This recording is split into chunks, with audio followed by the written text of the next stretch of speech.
అందరికీ నమస్కారం. ఓం నమో వెంకటేశాయ. మరి మొన్న జగన్మోహన్ రెడ్డి తను ఒక సందేశం ఇచ్చాడు. నేను డైరెక్ట్గా తిరుమలకు వెళ్తాను, కాలినడకన వెళ్తాను, వెళ్ళి స్వామివారిని దర్శించుకుంటా 28వ తారీఖు అని చెప్పడం జరిగింది. అప్పుడు నేను స్పందించా.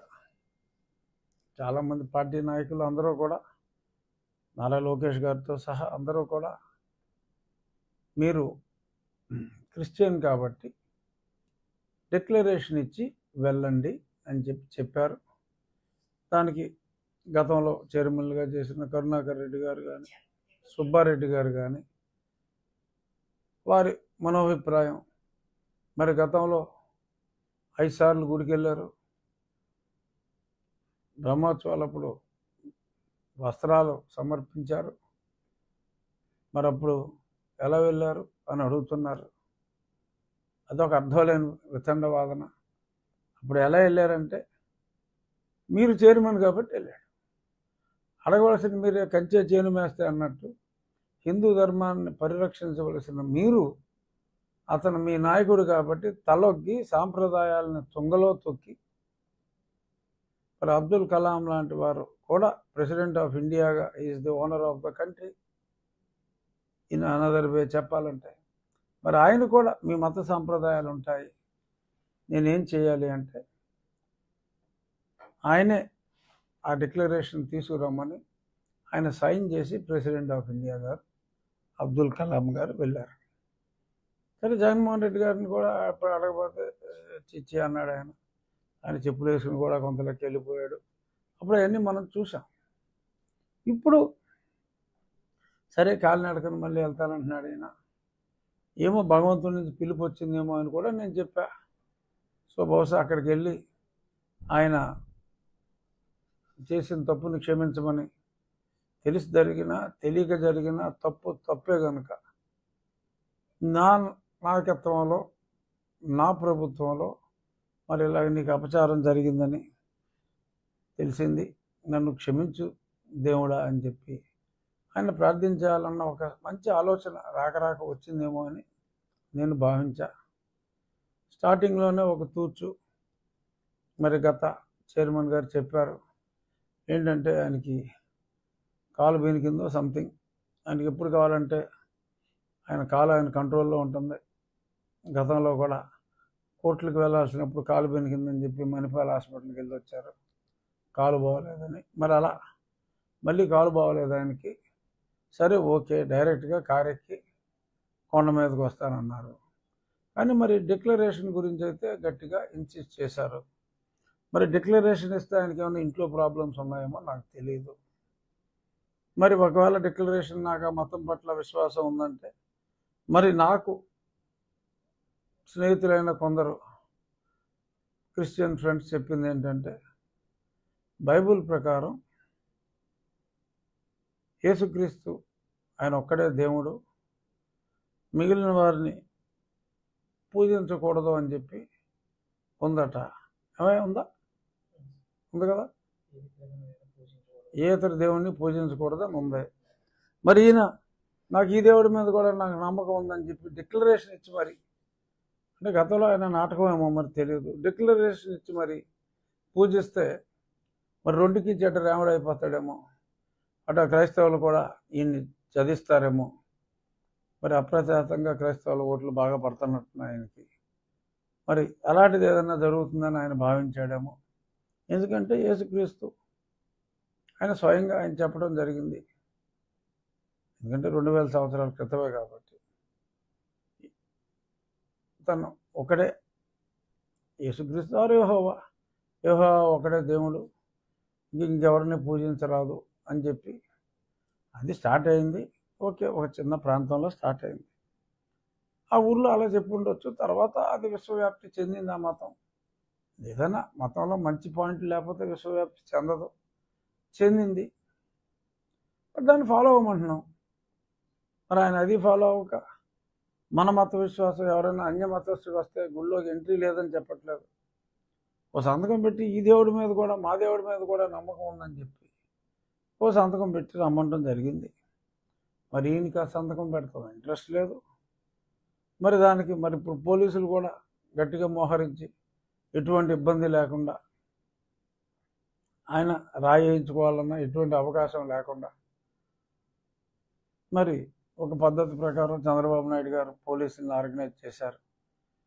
మరి ఈయన వెనక పిచ్చి పిచ్చి షో ఆఫ్లు లేకుండా ఉండటానికి, ఎక్కువ మంది రావడానికి, ప్రదర్శనగా రావడానికి వీలు లేదని నీవు నేర్పిన విద్య నీరజాక్ష మన గతంలో రాష్ట్రం అంతా కూడా సెక్షన్ 30 అని ఉదాహరణ నేను ప్రవేశపెట్టాడు.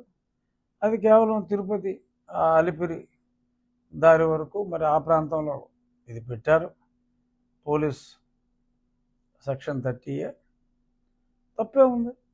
తప్పేం లేదు. ఎందుకంటే మరి ఇతనితో పాటు అల్లరి మోకలు వచ్చి చిల్లరగా ప్రవర్తిస్తే కొన్ని ఇబ్బందులు ఉంటాయని చెప్పి పోలీసులు ఎవరి భయం వాళ్ళకు ఉంటుంది. హైలైట్ ఏంటంటే ఇందాక నేను చూసా,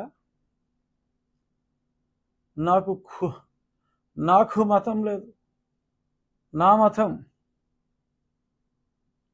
మానవత్వం అని చెప్పాడు ఆయన. అంత తొందరగా మానవత్వం పుల్లి ఎక్కడ నేర్చేసుకున్నాడు రా బాబు అని నాకు అర్థం కాల. నన్ను ఎంత దారుణంగా హింసించాడు జగన్మోహన్ రెడ్డి. మరి ఎన్నిసార్లు నేను చెప్పా, కనీసం 3 సార్లు నన్ను లేపాలని చూశాడు జగన్మోహన్ రెడ్డి. మచ్చుకైనా ఒక అంశు మానవత్వం కూడా లేని జగన్మోహన్ రెడ్డి ఆయన మతం మానవత్వం అంటే సిగ్గేసిపోతుందిరా బాబు, సిగ్గేసిపోతుంది. ఇనివాడికి కంపర వచ్చేస్తాను. ఇవ్వాలే కదా పేపర్లో వచ్చింది, నన్ను దారుణమైన చిత్రహింస పెట్టారని. ఇలా కొడతారేంట్రా, కొడతావు ఎలాగో చూపిస్తానని చెప్పి సునీల్ కుమార్ వచ్చాడని,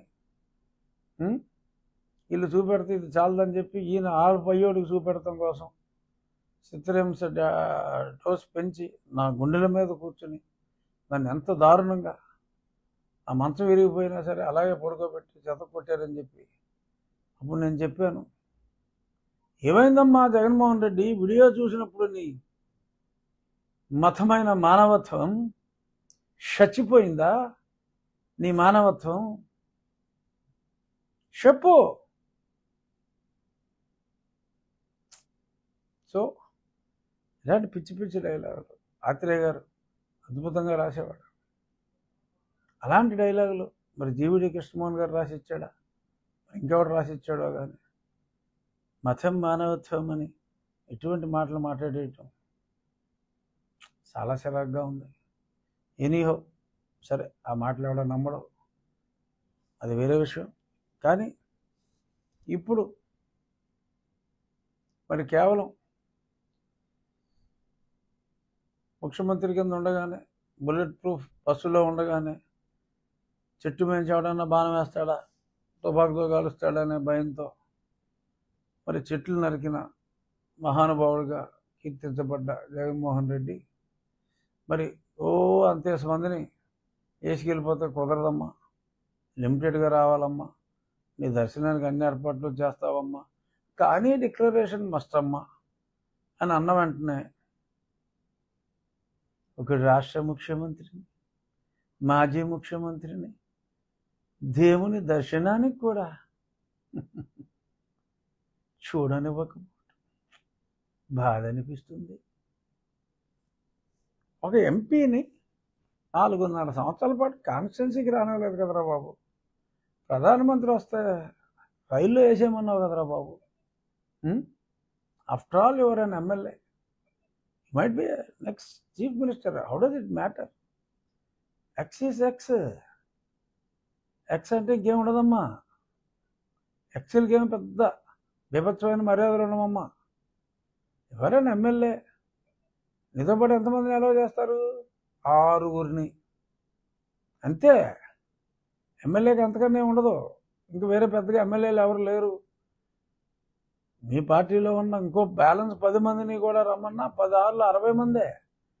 మీతో కలిపి 6 66 పోనీ ఎమ్మెల్సీలు కూడా తీసుకెళ్తే పోనీ ఇంకో 150 200 వేలకు వేల జనాలు తీసుకెళ్ళిపోయి అక్కడ ఏదో పెద్ద అడవుడు చేసేద్దాం అనుకుని ఏటవుతుంది? సో పద్ధతి ప్రకారంగా సంతకం పెట్టి రమ్మంటే నేను 4 గోడల మధ్యన బైబిల్ చదువుతాను, అక్కడికి వెళ్తే ఆ మతాన్ని గౌరవిస్తాను, ఇక్కడికి వెళ్తే ఈ మతాన్ని గౌరవిస్తాను. ఇదే నా గౌరవం? ఒక రూల్ ఉంది. ఆ రూల్ అంటే మధ్యలో సుబ్బారెడ్డి గారు తీసేయంట. సుబ్బారెడ్డి ఎవడో తీసేయడానికి? తరతరాలుగా వస్తున్న రూల్ని సుబ్బారెడ్డి తీసేస్తా ఇప్పుడు శ్యామలరావు పెట్టాడు శ్యామలరావు గారు. శ్యామలరావు గారు ఆ రూల్ పెట్టాడు. సుబ్బారెడ్డి తీసేసిన రూలు శ్యామలరావు గారు పెట్టాడు, వెంకయ్య చౌదరి గారు పెట్టాడు. ఇప్పుడు ఫాలో అవ్వు.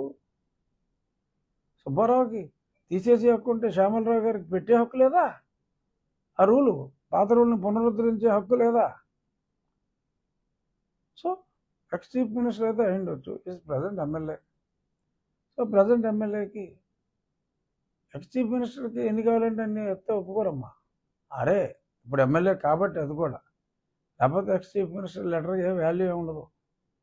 సో ఇప్పుడు మరి రూల్ ఫాలో అవ్వాలి అని చెప్తే మరి దానికి ఇంత రాద్ధాంతం చేసి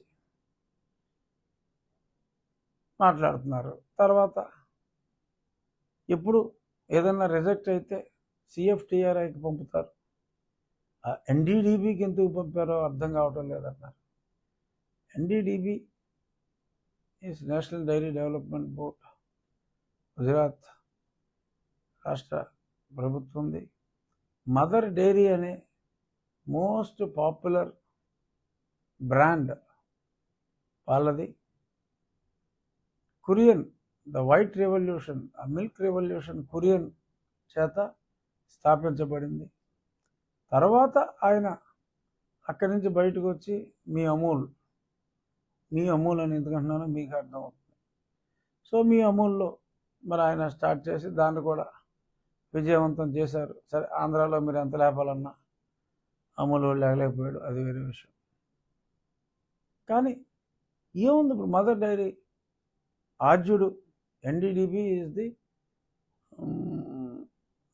వైట్ రెవల్యూషన్కి ఆర్జురాలైన company national dairy development board ఆనందలో వచ్చింది, గుజరాత్లో. సో మరి అక్కడికి పంపితే తప్పేంటి? CFTRIకి పంపలేదంటే ఏమో మీరు మేనేజ్ చేస్తారేమో అని అనుమానం వచ్చి NDDBకి పంపారేమో. ఎక్కడ పంపితే మీకేంటి? పైగా ఈయనకి ఎవరో చెప్పారట, ఆవులు ఒక్కొక్కసారి వాళ్ళకి ఆరోగ్యం సరిగా లేకపోతేనో, చిక్కితేనో, మేత తినకపోతేనో మరి ఆ ఫ్యాట్ పాలల్లోకి వచ్చేస్తుందట, ఆ ఇంప్యూరిటీస్ కనపడతాయంట. అంతే. అంటే ఒక ట్యాంకర్ నెయ్యి అంటే ఎన్ని వేల లీటర్ల పాల నుంచి వస్తుంది ట్యాంకర్ నెయ్యి అంటే? ఎందుకంటే ఆవు పాలలో ఉండేదే 4.5% ఫ్యాట్. ఓ ట్యాంకర్ నెయ్యిలో పోని మేత సరిగ్గా తినని ఆవులు ఎన్ని ఉంటాయి? నీ ఇంట్లో నువ్వు పితుక్కుని పాలల్లో ఏదన్నా అందులోంచి నువ్వు వెనక తీసుకుంటే కొన్ని తేడా వస్తే రావచ్చు, ఒకవేళ అది నిజమైతే కాన్సెప్ట్. బట్ ఒకేసారి అన్ని వేల గోవుల పాలు అవన్నీ మేత లేక ఇంకేదో ప్రాబ్లం వచ్చి అన్నేసి పాలిచ్చేసి ఆ పాలన్నీ ఒకటే ఏఆర్ ఫుడ్స్కి వెళ్ళిపోయి ఏఆర్ ఫుడ్స్ కూడా ఆ పాలలోంచి వెన్న తీసేసి సప్లై చేశాడన్నా 320 రూపాయలకి ఎవడెత్తాడా? అది మినిమం కామన్ సెన్స్ పాయింట్. అది అర్థం చేసుకోవాలి. ఇప్పుడు ఏదైనా కాంట్రాక్టర్గా మీరు ఏదో SRR అనే రేట్లు ఇస్తారు. ఎందుకు ఇస్తారు అవి? అంటే ఎవడన్నా మరి నేను 30% 40% లెస్గా వేస్తానంటే అరే బేసిక్ రేట్ కానీ నేను తక్కువ వేస్తే అడేం పని చేస్తాడు, అడ్వాన్స్ తీసుకుని పారిపోతాడేమో అనే భయాలు ఉంటాయి. ఎందుకంటే మరి మీరు ఏయో పిచ్చి పిచ్చి బ్యాంకులు గ్యారంటీ తీసుకుంటున్నారు కాబట్టి ఎవరైనా తక్కువ చేసి అడ్వాన్స్ తీసుకుని పోవచ్చేమో అనే డౌట్లు ఉండొచ్చు. మరి ఇక్కడ 320 రూపాయలకి ఆవు నెయ్యి, స్వచ్ఛమైన ఆవు నెయ్యి ఎలా ఇస్తారు? అది కష్టం. అందుకే కొంత బేసిక్ కామన్ సెన్స్ ఉండాలి. మరి దళారులు కూడా అంటే చాలా రెస్ట్రిక్షన్స్ తీసేశారు. మరి డీలర్లను కూడా పెట్టి ఆ డీలర్ ఏదో రేట్ వేసి మనం ఏదో మేనేజ్ చేసుకున్నారు. ఇక్కడ ఏ వ్యవస్థలో ఉండే వాళ్ళని అన్యమతస్తులు కూడా అక్కడ ఉన్నారు. ఎవడో ఉంటాడు ఆ సెక్షన్లో, కింద చర్చ నడిపోయాడు ఎవడో ఉండొచ్చు. వాళ్ళకి నమ్మకం లేదు కాబట్టి పెద్దగా పట్టించుకోకపోవచ్చు. ఏమన్నా మంచి యానిమల్ ఫ్యాట్ ఉందంటే ఈ మైట్ ఫీల్ హ్యాపీ, మనకు తెలియదు కదా. సో హిందూ సాంప్రదాయాన్ని గౌరవించే వాళ్ళే ఉండాలి, అన్యమతస్తులు ఉండకూడదని చెప్పేది అందుకనే.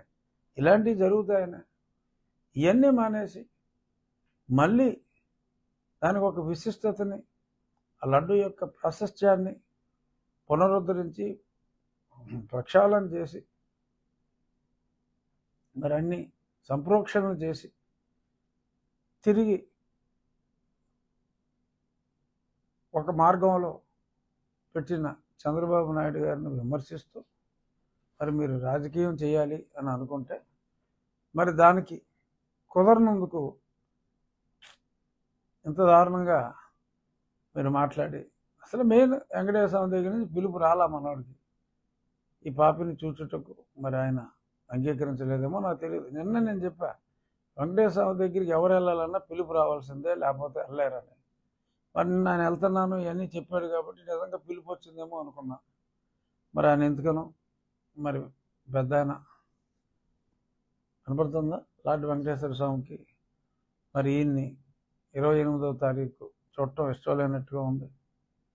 ఇప్పటికైనా మరో 10 రోజుల తర్వాత అయినా జగన్మోహన్ రెడ్డి గారు కాలు బెనుకుడు సరైన తర్వాత చక్కగా ఆర్డినరీ భక్తుల్లాగా కాలినడకన వెళ్ళి ఎటువంటి కాంట్రవర్సీ లేకుండా అక్కడ సంతకం పెట్టి దర్శనం చేసుకుని, క్షమించు స్వామి, తెలియక చేసిన తప్పు తప్పే, సో కాబట్టి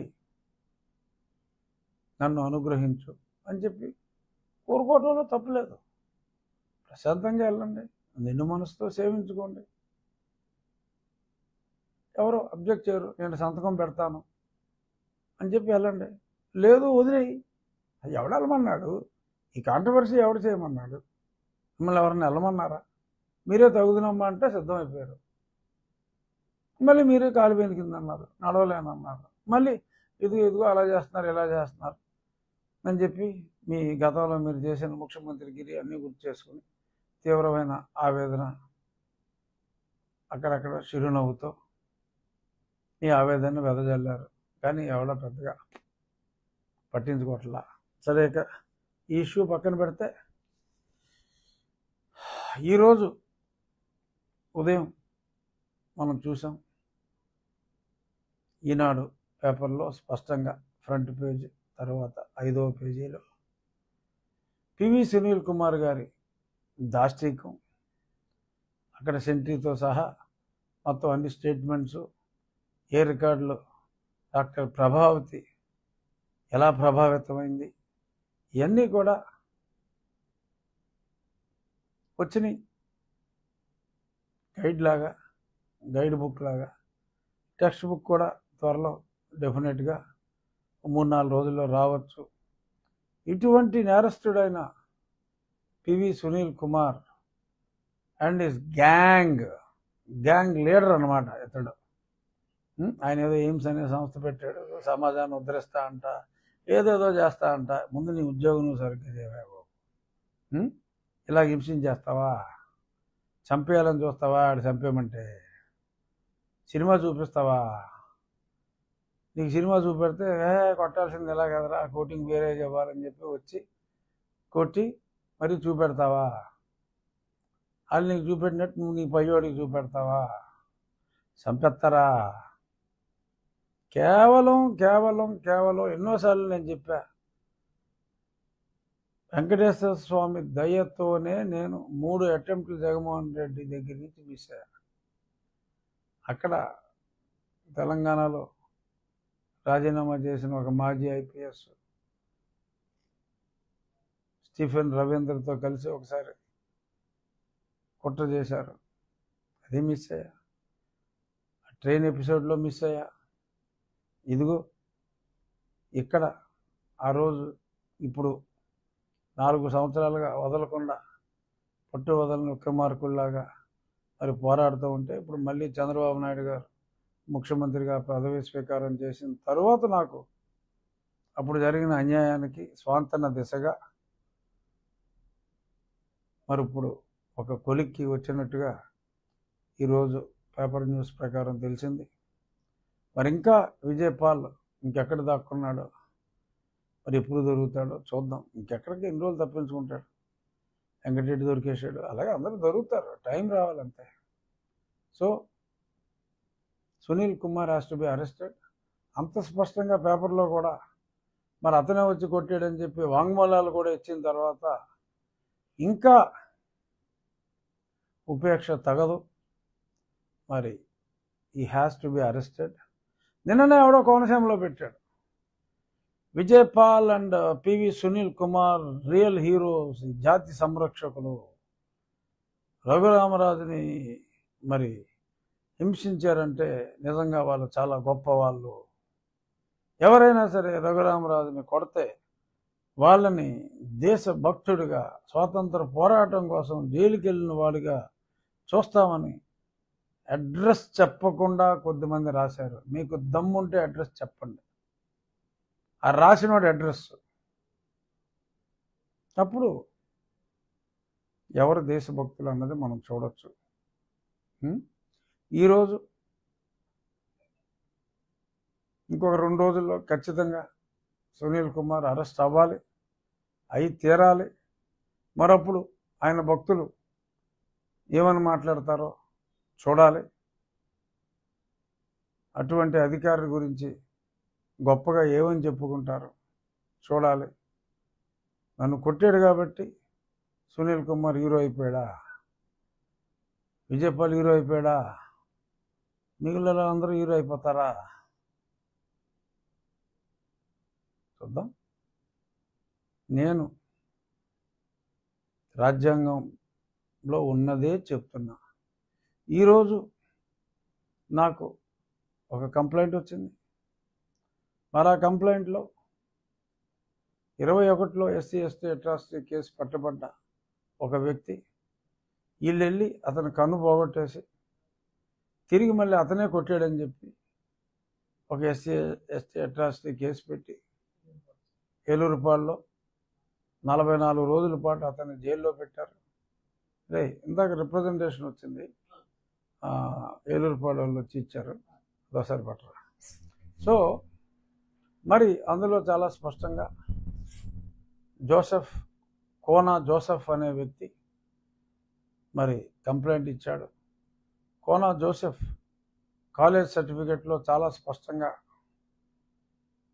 క్రిస్టియన్ అని ఉంది, ఆది ఆంధ్ర క్రిస్టియన్ అని. ఆయన 20 సంవత్సరాల క్రితం ఇదే అంబేద్కర్ ఎక్కడైతే లేని గొడవను ఉన్నట్టుగా సృష్టించారో దాని రాయి మీద కూడా ఈయన క్రిస్టియన్ అసోసియేషన్ సభ్యుడు అని చెప్పి రాశారు. అలాగే ఆయన ఆధ్వర్యంలో స్థాపించబడ్డ church CSI church, Jaganmohan Reddy కూడా సిఎస్ఐ ఫాలో అవుతాడు. ఆ సిఎస్ఐ చర్చ్ కూడా మరి ఆయన పేరు చాలా ప్రముఖంగా మరి పాస్టర్ గారి పేరు కిందే మరి ఈయనకి ఏదో ఒక టైటిల్ పెట్టారు. అలాగే వారి తల్లిదండ్రులైన మరి వారి పేర్లు కూడా ఉన్నాయి. తల్లిదండ్రులు కూడా అక్కడే ఏలూరుపాడులోని క్రిస్టియన్ శ్మశాన వాటికలో మరి పూడ్చిపెట్టారని, చక్కటి గ్రానైట్ స్టోన్తో వారి సమాధులు నిర్మించబడ్డాయని ఆ ఫొటోస్ కూడా ఇక్కడ పెట్టడం జరిగింది. 12 సంవత్సరాల క్రితమే వీరు ఎస్సీ సర్టిఫికేట్ తీసుకోవడం జరిగిందట. అప్పటి వరకు మరి ఆ తర్వాత ఆయన విజృంభించి రకరకాల కేసులన్నీ కూడా పెట్టడం జరిగింది. చాలా ఆదాయం కూడా వస్తుందట. ఎందుకంటే ఎఫ్ఐఆర్ అయిన వెంటనే డబ్బులు స్టేజ్కి కూడా డబ్బులు ఇస్తే మరి ఆయన దీన్ని ఒక వ్యాపారంగా మలుచుకున్నారని కూడా ఇందులో ఉంది. ఆయన అన్నగారు అబ్బాయి అయిన కోన రంజిత్ అనే వ్యక్తి కూడా మరి ఇలాగా తరచు రకరకాలుగా కేసులు పెట్టి ధన సముపార్జన చేస్తున్నారట. మరి అని వారు ఆధారాలతో, సమాధుల ఆధారాలతో, కాలేజీ రిజిస్టర్ ఆధారాలతో, చర్చిలోని వివరాలతో సహా ఆయన కేసు పెట్టడానికి అనర్హుడైనప్పటికీ మరి అప్పుడు పోలీసులు మీరు కుమ్మకాయ పెట్టినట్టుగా ఉన్నారు అని చాలా స్పష్టంగా మరి ఎస్పీ గారికి, డిఎస్పీ గారికి ఇస్తూ నాకు కూడా ఒక కాపీ పెట్టడం జరిగింది. ఇందులో నిజాలు డెఫినెట్గా తేలుస్తారు. మళ్ళీ చెప్తున్నా, మొహాటం లేకుండా చెప్తున్నా, రాజ్యాంగాన్ని నేను అనుసరిస్తాను. నిజమైన అంబేద్కర్ గారి భక్తుడు ఎవడైనా ఉన్నాడంటే ఈ రాష్ట్రంలో రాజ్యాంగం అమలు విషయంలో మరి ఎక్కువసార్లు అంబేద్కర్ గారి విగ్రహానికి దండేసిన వ్యక్తిగా కూడా మరి బహుశా నేనే అగ్రస్థానంలో ఉంటానేమో. I'm respecting doctor BR Ambedkar. I am not against Christianity. Dr. B.R. Ambedkar, he was never a Christian. He never liked that religion. I don't know why. Though I don't have anything against any religion. But ఆయన బౌద్ధాన్ని స్వీకరించారు పెద్దల అంబేద్కర్ గారు.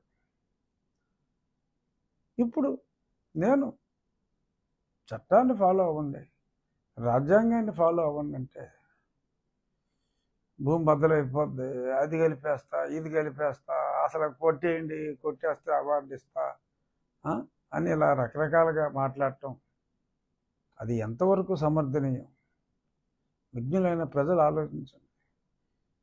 Even దళిత సోదరులు కూడా ఆలోచించండి. మీకున్న రిజర్వేషన్లు అర్హత లేని వారు, మతం మారిన వారికి అర్హత లేదని రాజ్యాంగంలో స్పష్టంగా ఉన్నప్పటికీ కూడా మీకున్న రిజర్వేషన్లన్నీ కూడా తీసుకొని పోతూ ఉంటే మీ తరపునే నేను మాట్లాడితే మరి మీకు సమర్థించవలసిన అవసరం లేదా? నిజంగా 22% నేను ఎప్పుడో 2019లోనే చెప్పాను. ఆంధ్ర ఎందుకంటే 33,000 దేవాలయాలు ఉంటే 29,500 చర్చిలు ఉన్నాయని జగన్మోహన్ రెడ్డి గారు లెక్కలోనే చెప్పారు. బట్ చూస్తే ఆన్ పేపర్ 2%. ఏమైపోయారు? 2% పాపులేషన్కి 30,000 చర్చలు అవసరమా? కామన్ సెన్స్ పాయింట్ కదా. ప్రశ్నిస్తే తప్ప కొట్టేస్తారా? కాదమ్మా, మీరే ఆలోచించండి. నేను న్యాయబద్ధంగా మాట్లాడుతున్నా. 29,500 చర్చిలు ఉంటే కేవలం 2% ఎలా కరెక్ట్ అని నేను ఇప్పుడు మాట్లాడింది కాదు. ఇది నేను ప్రధానమంత్రి గారికి కూడా సమర్పించా, గతంలో కూడా మాట్లాడా. అదే పాయింట్ నేను చెప్తున్నాను అంతే. నేను క్రిస్టియన్ వ్యతిరేకిని కాదు. క్రిస్టియన్ మతాన్ని క్రిస్టియన్స్ గౌరవించాలి, హిందూ మతాన్ని హిందువులు గౌరవించాలి అని చెప్తున్న వ్యక్తిని. నేను క్వైట్గా ఉంటే మా దేవాలయాలకి అడ్డు వచ్చిన దాన్ని మర్యాదపూర్వకంగా కడు జాగ్రత్తతో ఆ కర్రను తీసి పక్కన పెడితే దాని ఫ్లెక్సీని వాడుకుని కూడా నా మీద ఎంత నేలాపనిందలు వేస్తున్నారే, కొట్టండ్రా తన్నండ్రా అని చెప్పి ప్రోత్సహిస్తున్నారే. ఇది న్యాయమా? అన్యాయం చేస్తే జగన్మోహన్ రెడ్డి ఏమైపోయాడు? ఎవడి వాళ్ళు ఓడిపోయాడు? డిస్ట్రక్షన్ చేసి ప్రజలందరికీ చూపెట్టా జగన్మోహన్ రెడ్డి నిజస్వరూపం. ఇవాళ అతని పతనానికి నాంది నాతోనే మొదలైంది. అప్పుడు మొదలుపెట్టిందే నేను. మొన్న ఎప్పుడో చెప్పా, ఫ్రంట్ బ్యాక్ కట్ చేసుకుని నేను ఏదో లల్ల భయపడిపోతున్నాను అన్నట్టుగా ఏదో పెట్టుకున్నారట. నేను గౌరవిస్తా, అందరినీ గౌరవిస్తా, ఎవ్వడికి భయపడను. నాకు లేనిదే భయం, నేను ఇచ్చేది గౌరవం. సో నన్ను భయపెట్టాలని చూడకండి, నేను నిజమే మాట్లాడతాను. ఎవ్వడూ కూడా నన్ను తప్పు పట్టే అవకాశం నేను ఎప్పుడూ ఇవ్వను, ఎందుకంటే తప్పు చేయను కనుక. మళ్ళీ చెప్తున్నా, అన్యాయంగా కేసులు పెట్టద్దు. క్రైస్తవులు ఎవరో కేసులు పెట్టకండి. నిజమైన హిందువులు నిజంగా మిమ్మల్ని ఎవరైనా అట్రాసిటీ చేస్తే పెట్టండి, ఎటువంటి తప్పు లేదు.